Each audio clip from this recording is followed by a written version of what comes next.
రోజుకి 100 కోట్లట. ఎన్నికల తనిఖీల్లో పట్టుబడుతున్న సొత్తు రోజుకి 100 కోట్లు. 45 రోజుల్లో 4658 కోట్ల విలువైన సొత్తు సీజ్ చేసిరట. 45 రోజుల్లో దేశ చరిత్రలో రికార్డ్ అట్ ఇది. మత్తు పదార్థాల విలువ దాదాపు 2068 కోట్లు. రాజస్థాన్లో అత్యధికంగా 778 కోట్లు వెల్లడించిన కేంద్ర ఎన్నికల సంఘం. రోజుకు 100 కోట్ల. దేశంలో ఎలక్షన్ జరుగుతున్నాయి 543 నియోజకవర్గాలకి. రోజుకు 100 కోట్లు పట్టుబడుతున్నాయట. ఎక్కడి నుంచి ఈ పైసలన్నీ ఎక్కడిది? జనాన్ని దోపిడీ చేసి సంపాదించిన సొమ్మే. ఇవాళ ఓటుకి 1000, 2000, 3000 పంచి దీన్ని ఇది చేయాలని చూస్తున్నారు. అసలు ఎంపీ ఎలక్షన్స్లో, ఎమ్మెల్యే ఎలక్షన్లో డబ్బులు పంచడం అన్నది అది ఒక ప్రణాళిక ఉంటుంది. ఒక 2 లక్షలు, 2,50,000 ఓట్లు ఉంటారు. ఓటుకి ఇంత ఇవ్వాలని ఒక ప్రణాళిక వేసుకుంటారు. అరే 20 లక్షలు, 30 లక్షల ఓట్లున్న పార్లమెంట్ నియోజకవర్గాల్లో కూడా డబ్బులు పంచుతున్నారంటే చూడండి. ప్రస్తుత లోక్సభ ఎన్నికల్లో ఓటర్లను ప్రలోభపెట్టేందుకు తాయిలాలు, నగదు, డ్రగ్స్, మద్యం ఏరులై పారుతున్నాయి. దేశవ్యాప్తంగా ఎన్నికల అధికారులు, ఎన్ఫోర్స్మెంట్ బృందాలు జరిపిన దాడులు, చెక్పోస్టుల వద్ద తనిఖీల్లో మార్చి 1 నుంచి శనివారం వరకు రికార్డు స్థాయిలో 4658 కోట్ల విలువైన సొత్తు సీజ్ అయిందట.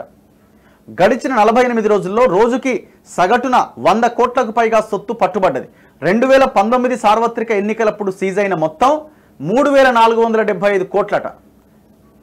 ఇంకా నెల రోజులు ఆ పైన ఉన్నది, అది ఎప్పుడో క్రాస్ అయిపోయింది. భారత ఎన్నికల కమిషన్ సోమవారం ఈ వివరాలు వెల్లడించింది. పట్టుబడ్డ నగదు, బంగారం, ఆభరణాలు, సామాగ్రి విషయంలో కేవలం ఎన్నికల పంపిణీలు అని కాకుండా లెక్కాపత్రాలు లేకుండా తీసుకెళ్లేవి కూడా ఉన్నాయి. ఎన్నికల క్రతువు ముగిసేసరికి ఈసారి మరింత నగదు, తాయిలాలు, డ్రగ్స్, మద్యం సీజ్ అయ్యే అవకాశాలు ఉన్నట్లు ఈసీ అభిప్రాయపడ్డది. ఎన్నికల ప్రచారంలో రాజకీయ నాయకులకు సహకరించినట్లు ఆరోపణలు వచ్చిన 106 మంది ప్రభుత్వ ఉద్యోగులపైన ఈసీ చర్యలు తీసుకుంది. పాపం వీళ్ళంతా ఎవరు? తెలంగాణలో. తెలంగాణలో ఉన్న సెర్పు ఆ విభాగాలకు సంబంధించిన ఉద్యోగుల దొంగ మెదక్ ఎంపీగా పోటీ చేస్తున్న బీఆర్ఎస్ వెంకట్రామిరెడ్డి, హరీష్ రావు ఆ 106 మంది ఉద్యోగుల జీవితాలతో ఆడుకున్నారు దొంగలు.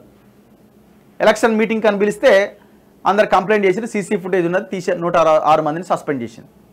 ఈ తెలంగాణలో జరిగింది. ఇప్పటి వరకు సీజ్ అయిన మొత్తం సొత్తులో 45% మాదక ద్రవ్యాలు, ఇందులో 485 కోట్లు డ్రగ్స్ గుజరాత్లో పట్టుబడ్డాయట.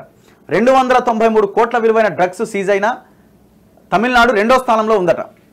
మొత్తం సొత్తులో నగదు 395 కోట్లు అయితే మద్యం విలువ 489 కోట్లు, విలువైన వస్తువులు 562 కోట్లు, తాయిలాలు 1142 కోట్లు.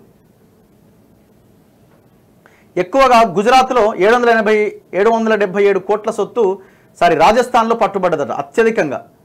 ఈ జాబితాలో ఏపీలో 125 కోట్లు, తెలంగాణలో 121 కోట్లట.